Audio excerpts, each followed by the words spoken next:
Everyone thinks that you need a high paying job to become a millionaire, and that is simply not the case. Now, in this video, we're going to break down a couple different examples of how you can become a millionaire the easy and lazy way. And it's not really that difficult at all.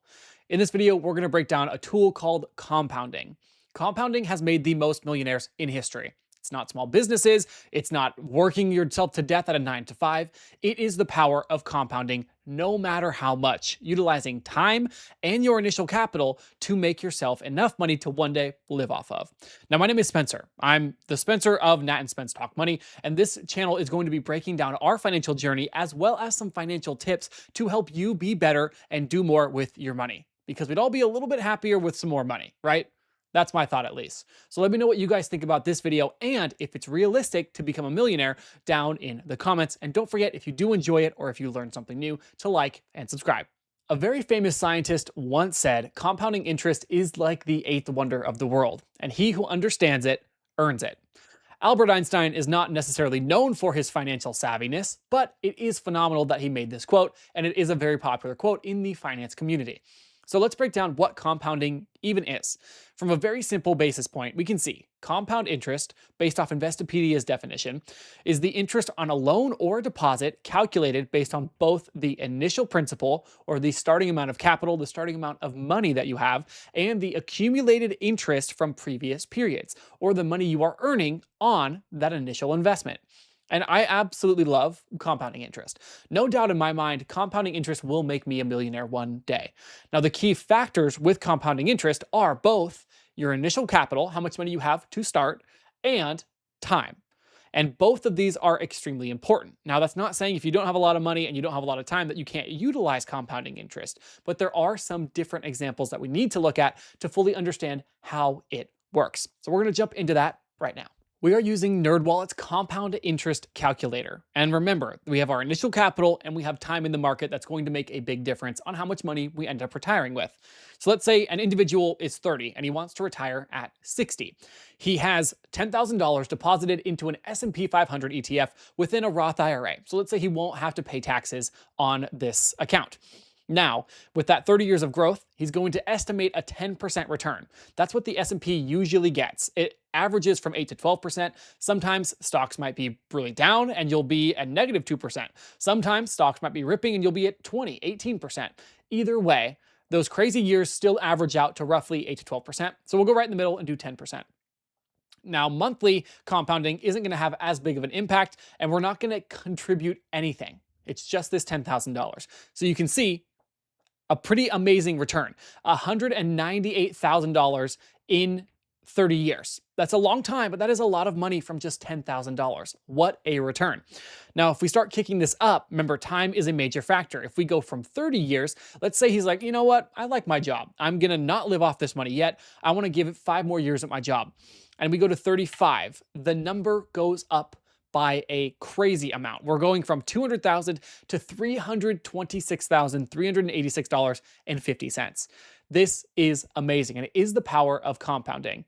Now, I know that this example probably isn't going to fit most people. Investing $10,000 and never checking on it isn't realistic. So let's break down 3 different situations in which people may be investing more early on in life, maybe investing more throughout their lives, or just lump summing at the end, hoping to get a good amount on their money. Let's check it out.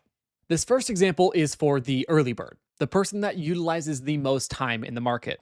Let's say it's a 20-year-old who's going to retire at 60. So he has 40 years to compound that 10% rate within the S&P 500. He starts out with $10,000 invested, and he's going to contribute $100 every single month. His total investment with the $10,000 and the $1,200 annually is going to be $58,000. And in that time, the compounding effect has made him over $1 million.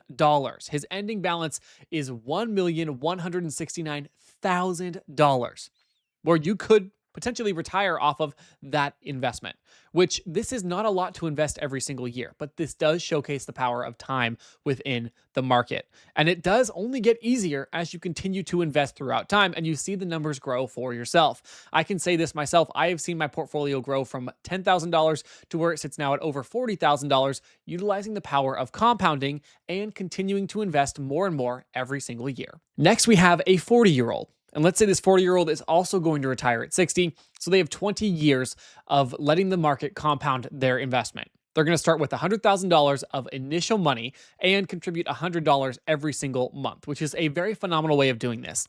Now, the numbers are vastly different.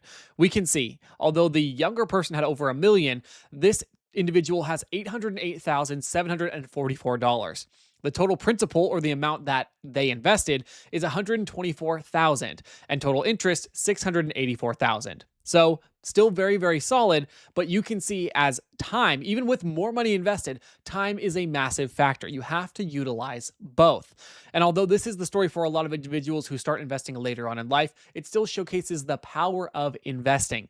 You can make a lot of money, even if you don't hit that $1 million mark, by investing and continuing to invest and just simply compounding.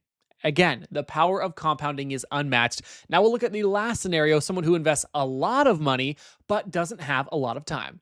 Now this one is wild. Let's say you are 55 trying to retire at 60 and you have $500,000 to invest. How much money can you realistically make in an average market year? Again, 5 years of growth this time. Remember, we started with 40 and then 20, and now we only have 5. Same estimated rate of return, 10% within the S&P 500, and we're still going to contribute that $100 every single month. Although this person would likely be able to contribute more. Now, with that $500,000 invested over time, your original investment is $506,000. Total interest, $324,400, give or take, which is still very, very good. But the difference is this person does not get to retire a millionaire. $830,000 is a lot of money. Will we be able to retire on that in 5 years from now? Likely. In 20 or 30 years from now, it is less likely. And that's why so many people have the goal of hitting $1 million.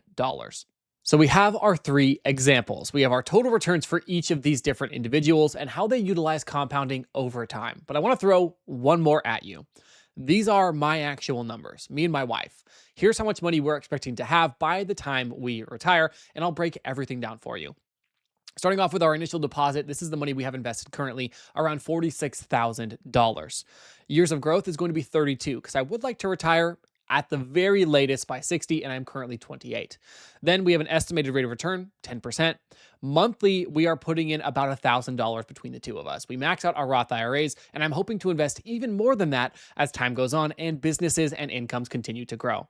So after this 32 years, if we wanted to retire earlier, we definitely would be able to, because this also does not factor in some other investments we have, like real estate and so on. Our ending balance is $3.898 million. Which right now does seem like a lot of money. In 32 years, it will be substantially less because of inflation, but that's a topic for another video. But this just goes to show you, plug in these numbers yourself. Put them in the comments and I can plug them in for you. If you're interested in seeing what you need to retire or what you think you need to retire on in X number of years, plug the numbers in so you are aware and then start working towards that goal. I would like to be closer to 10 million in retirement, which means I would have to invest quite a bit more or a bit more often with my investments. Now, I hope you guys do enjoy. I also hope we have a better year, a better decade of investing than we have the last couple of years, and we see the markets continue to climb, hopefully above that 10% mark. As always, we appreciate you guys watching our videos. If you want to know more about personal finance, about making money, and doing smart things with your money to make more money, don't forget to hit that like button and to subscribe. And I hope to see you guys in our next video.